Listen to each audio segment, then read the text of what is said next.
Welcome, Steve Mayeda here with the TSL podcast. And today we have a question about the coming of man in sex and seduction, being our teacher, showing us the way and showing us the light, bringing us from boyhood into manhood and masculinity. And this actually comes from a podcast that I put up the other day, which got immediately conflicting results, which was Sex and Power. I'll put a link up to it in the description or wherever that goes. And or in the card that you see above probably right now.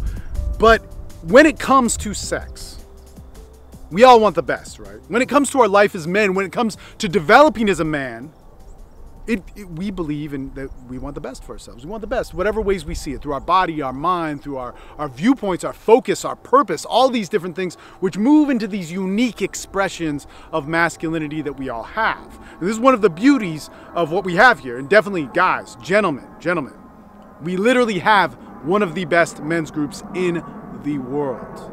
All right. And for that reason, the reason why we have it is because we have a true community that works, that gets to know one another. Men's Development Excellence, check it out. Check out the free stuff link. Check out what we have and see what we're all about. It's all just amazing stuff on whatever it is you want to find. Exercise programs, text messaging, talking to women, better sex, and so on. But if you're really serious, step into something like Men's Development Excellence. We call it the $60 a month club. Some asshole from one of those extremist men's groups said, if I join your $60 a month club, I'll better my life. Yes, you will, because we get to know each other. We work with one another 24 hours a day, 7 days a week, through calls, through our forums, and it's heavy. In any case, let's get back to the subject. Because seduction is beautiful, and I posted this video and somebody emailed me almost right away. And it's a video for him, so what's up? Man, I want to say your name, but I want to keep you anonymous, but you know who you are. Is that seduction was my greatest teacher, and he asked me, he's like, when did you see it move? When did you see it change for you into this beautiful exchange of connection? Right? When did you see that happen? And I told him, I was like, man, somewhere around maybe 2008, 2009 is where I realized that seduction was more than this urge. And it can be this urge. See, the boyhood phase of us is an important thing. And I was describing him just over emails. I said, man, what makes me the man I am today, very different than the man I was then, but still there's some core values, but the transition of that, because now I have a family, now I have a functioning relationship, I have all these great things that I value in my life that are a part of me, that define my sexuality, and a fluent sexuality still. But what got me there was the boy who wanted to fuck, which is in seduction, which is in the beauty of seduction, which is in what is going to make your life great. The boy that wanted to handle seduction immaturely, the boy that wanted to chase women, the boy that talked shit about it, that it was more important to brag about it, the boy that blew his load right away but knew great tits and wanted to chase him.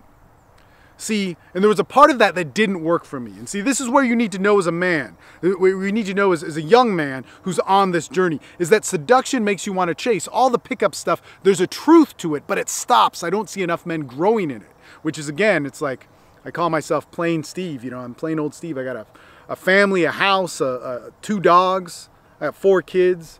I have an awesome wife. I have a very stable life. I train jujitsu. I coach. I work. I got 4 cars and, whatever it is, There's nothing special about me, but the sad thing is that is special, because there's so many guys who are coaches, just in the men's development industry alone, that don't have that. And just to circle back to this topic, there was so much of me that felt I was doing something wrong because I just wanted to fuck. And there was a point where that ran out of gas. There was a point where that didn't feel good anymore. There was a point where I continued with that because I'd like to push things to extremes, and it just stopped working. And I felt that I didn't like sex anymore. And then I fell in love. So in 2008, I fell in love. Fell in love and kept fucking. Fell in love, had multiple relationships, multiple women, lived with multiple women.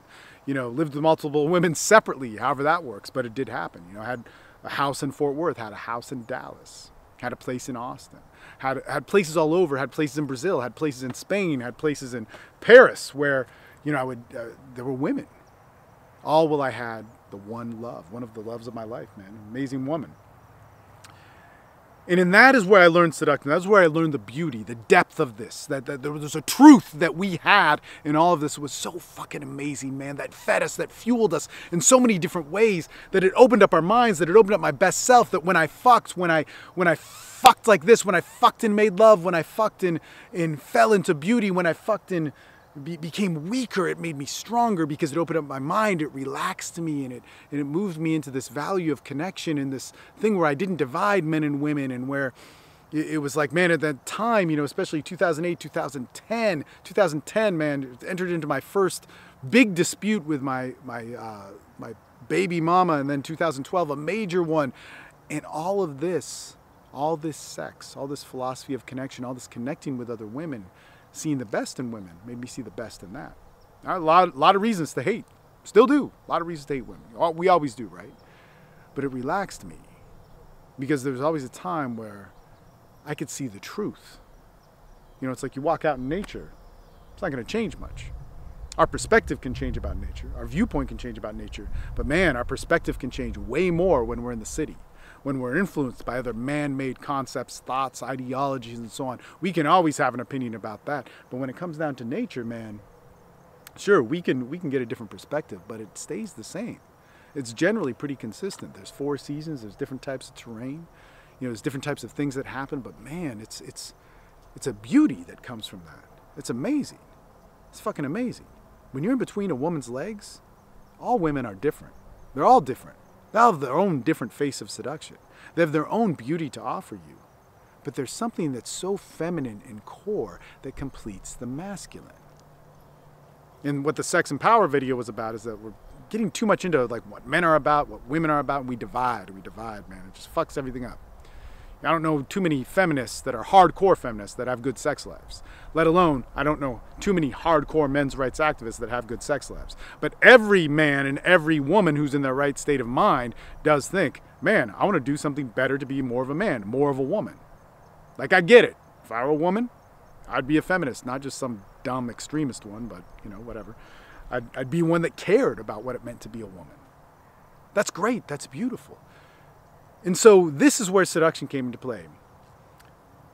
And then there was a second part to this question that he wrote in. It was when did you know, or something to the fact of like that you would have a good relationship. And I'll tell you, man, from 2008 to about 2011, I had an amazing relationship with a woman. Amazing. Beautiful, beautiful woman. Man, did we fuck that up. Man, did I fuck that up. And it's a bummer because it was experimentation. Both of us are happy, or we're for the best. I don't really talk to her anymore because we had to cut that off because it was too easy to be in love.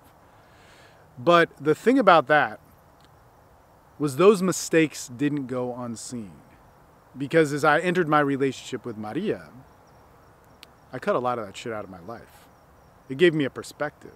So all the swinging, all the openness. Now, I'm not saying those things are bad. You can swing. You can have an open relationship. You can be polyamorous. You can live with multiple women and have a great sex life. But all of those things, for me, those had a heavy consequence.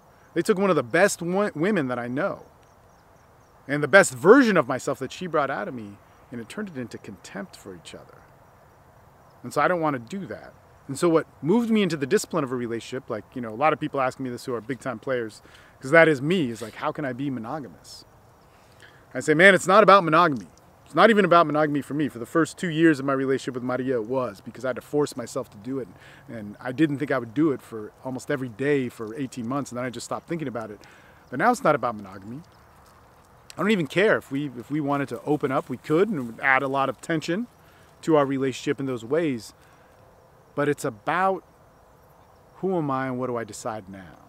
How can I be the man that can make the choice to give myself and my life to my family? Man, I don't hear people talking about that. And the boy, Steve Mayeda, wouldn't want to listen to that. And I understand that. And there's nothing against you if you're going like, man, that's not for me in my life, because it may not be. But in my journey, and man, I don't see enough guys, man. I wish. Fuck, man, Jesus Christ. Why aren't people... God damn it, it just pissed me. I don't want to call anybody out, but all you motherfucking coaches, you dating seduction coaches, like, talk about love. Talk about how you developed yourself. Talk about how it changed you.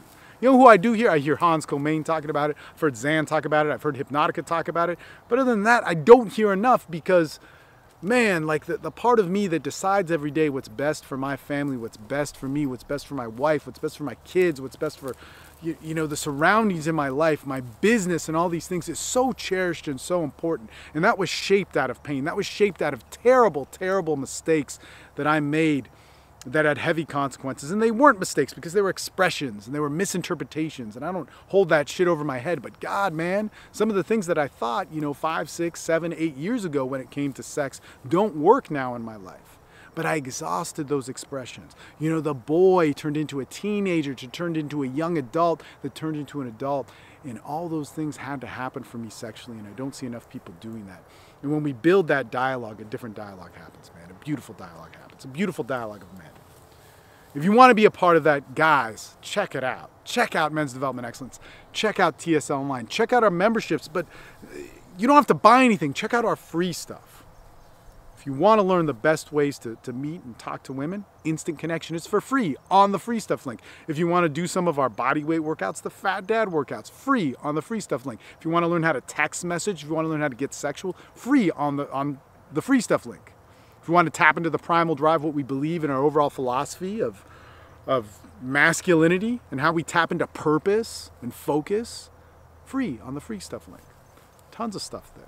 But guys, if you want to step into a community where we mean it, where we live it, Wednesday nights, man, minimum 5 hours on that call.